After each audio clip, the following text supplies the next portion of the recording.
May nagtulak pa oh. Nabuhos, wala pang helmet ang na to. Uy! Ayun guys, good morning no. Ayan, babiyahe tayo papuntang service.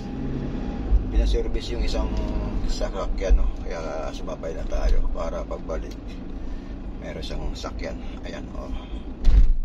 Guys, yung kasama natin, ayan, sundan lang natin to kung saan ang punta nito. Ipa-service yung bagong service.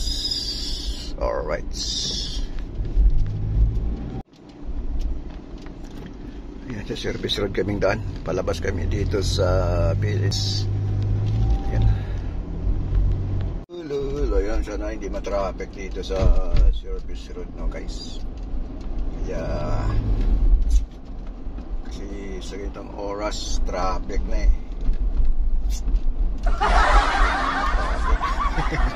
Hindi na traffic. Silipin na rin natin dito yung daanan natin hanggang Tuyuts.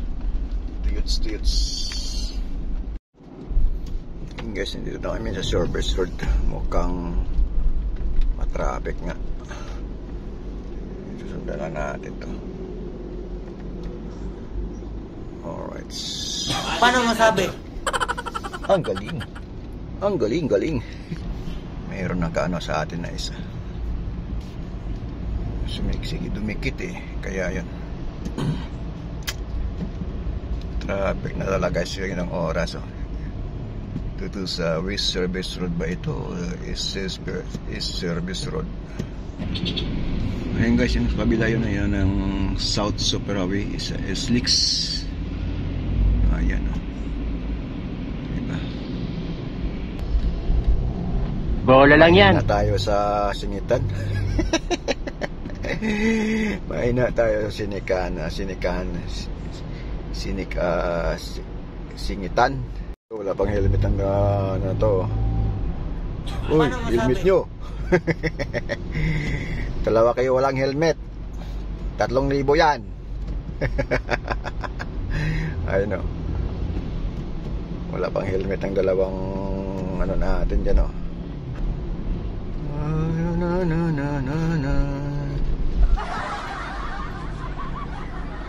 Okay, diba? Oh, may nagtulak pa oh. Nabuhusan natin ang gas nito. Siraan na ata to. Kaya nakaabunto na tayo nito sa kanya. Uloy. Akala mo makalusot ka ha? Uy! Hindi nakaabot. Ayun guys, nandito kami sa area no. Tatawid lang kami sa stoplight para maihatid na. Okay guys, nandito kami sa stoplight. Doon kami punta. Ayan. Toyota Alabang. Baka naman. Bola lang yan. Ayun guys no, hintayin lang natin yung kasama natin para makalabas na siya at makalaalis na rin kami. Doon pinasok yung service namin. Hintayin na lang natin makalabas. Alright. Ayun guys, yun ang kasama natin. Ayan. Ayan. Susundan na natin si sir.